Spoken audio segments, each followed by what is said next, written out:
Okay, so let's just dive right in. We're about to tackle one of the most complicated, most debated, and let's be honest, one of the most uncomfortable ideas in Christian theology: predestination. Now, the goal here isn't to settle any arguments, but to really explore the landscape of a doctrine that has shaped faith for centuries. And this is the question right at the heart of it all. It's so direct, so stark. It really cuts to the core of how we think about God, about free will, and about what's fair. I mean, is it possible our ultimate fates are sealed before we even take our first breath?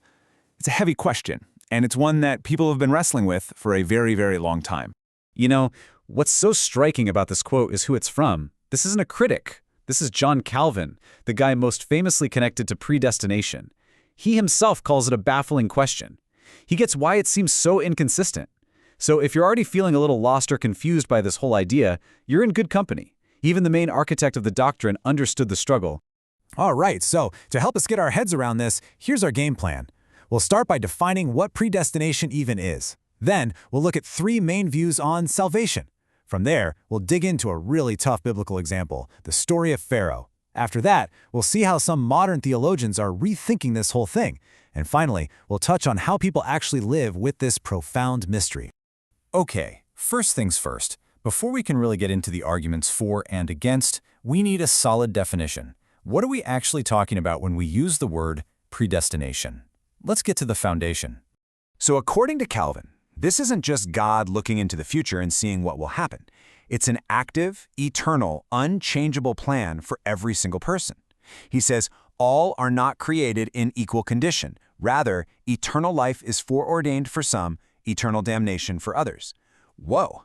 That is about as absolute a statement of God's total control as you can get. Of course, as you can imagine, not everyone agrees with that very stark definition. Over the centuries, Christian thinkers have basically carved out three major paths for understanding how salvation works. The most hardcore version of this doctrine is what's known as double predestination. The idea here is that God doesn't just actively choose some for salvation, the elect, He also actively chooses others for damnation. It's a complete picture, divine choice on both sides of the eternal equation. This table breaks down the differences really well. Let's walk through it. First, you have the Catholic view, or synergism, which literally means working together. Here, salvation is a cooperation. God offers grace, but a person has to work with that grace. So God chooses people based on His foreknowledge of who will cooperate. Then you have the Arminian view. It's pretty similar, but it really focuses on faith as the one key condition. The thinking here is that for the offer of salvation to be real, people have to be genuinely free to say yes or no. God elects those He knows will freely choose to believe. But then you get to the Calvinist view, monergism, meaning working alone. This one's completely different. The core idea is that people are so trapped by sin, they can't choose God. So God has to do everything. His grace is irresistible. It literally changes a person's heart so they want to believe, based on nothing but His own decision. All right, let's move away from these big theological frameworks for a second and look at a really challenging story from the Bible. Because the story of Pharaoh in Exodus is where these abstract ideas get very, very real. And here's the puzzle. On one hand, God commands Pharaoh to let the Israelites go, which implies Pharaoh has a choice to make. But at the exact same time, the text says God Himself will harden Pharaoh's heart so that he won't obey. So is Pharaoh really to blame for his own stubbornness if God is the one causing it? This is the verse that Calvin points to again and again. Before Moses even sets out on his mission, God tells him not just the outcome, but the reason for the outcome. It's not a maybe, it's a certainty. For Calvinists, this is a cornerstone verse for the idea that God isn't just watching things unfold. He's the active author of every event. And there it is, Calvin's direct conclusion. For him, there's just no way around it. The hardening of Pharaoh's heart isn't an accident. It isn't something God just allows. It is caused by God's secret, sovereign plan. The point here is that, in this view, even human rebellion ultimately serves God's purpose, in this case to show His power. Absolutely nothing is outside His control. Now that is a really difficult teaching. And it's precisely because that conclusion is so challenging that many theologians, even some from Calvin's own tradition, have tried to find a different way to think about it. And that's led to this big shift in focus, moving the whole conversation away from secret decrees and toward the person of Jesus Christ. I know there's a lot of text here, but the core idea is a really powerful alternative. Instead of seeing chosen for heaven and rejected for hell as two equal parallel train tracks set up from the beginning of time, this reframes the whole thing.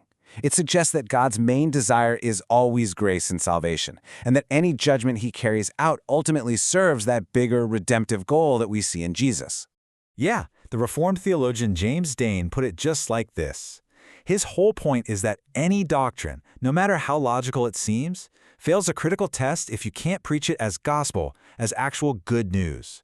If talking about predestination only makes people feel fear or confusion or feel like God is cruel, then maybe, just maybe, we've misunderstood something fundamental. And this has led to a few different responses, even within the same tradition. Some folks center predestination entirely on Christ. He is the chosen one, and we are chosen in him. Others look for a middle ground, saying yes, God is in charge, but there's still real room for human response. And then others accept the classic view, but they insist it has to be taught carefully, as a source of comfort for believers, not a reason for dread. Okay, so this brings us to the really practical side of things. How does a person of faith actually live with a doctrine like this? I mean, what does it mean for your own sense of security, for how you see God? This is the question that just haunts people. If my salvation depends on some secret eternal choice God made, how can I ever know for sure? It's a question that can create so much anxiety. Like, do I have to somehow peek into the mind of God just to have some peace? Theologian Herman Bavinck gives this really profound piece of advice. He basically says we're looking in the wrong place. The starting point for a believer isn't a hidden list in heaven. It's a real person we can know, Jesus Christ. Our assurance doesn't come from trying to figure out if our name was picked. It comes from our relationship with him, right here, right now. And here it is, the other massive challenge. The moral one, the emotional one. This is probably the single biggest reason people struggle with this doctrine. How do you square an all-loving God with the idea that he might deliberately choose not to save everyone? The sources really show two main roads you can take with this. Calvin's path is one of deep humility. He basically says, look, God's will is the definition of justice, and we are in no position to question it. Our job is to stand in awe, not to investigate. But Donnie's path is totally different. He says, let's rethink the whole thing. Let's see predestination not as a plan to condemn, but as the powerful engine of God's unstoppable plan to save. And so that's where we'll leave it, with this central tension still hanging in the air. Can a God who is completely in control, who decrees everything that happens, also be the source of a message that is genuinely good news for every single person who hears it? It's a baffling question, and one that continues to challenge faith to this very day. What do you think?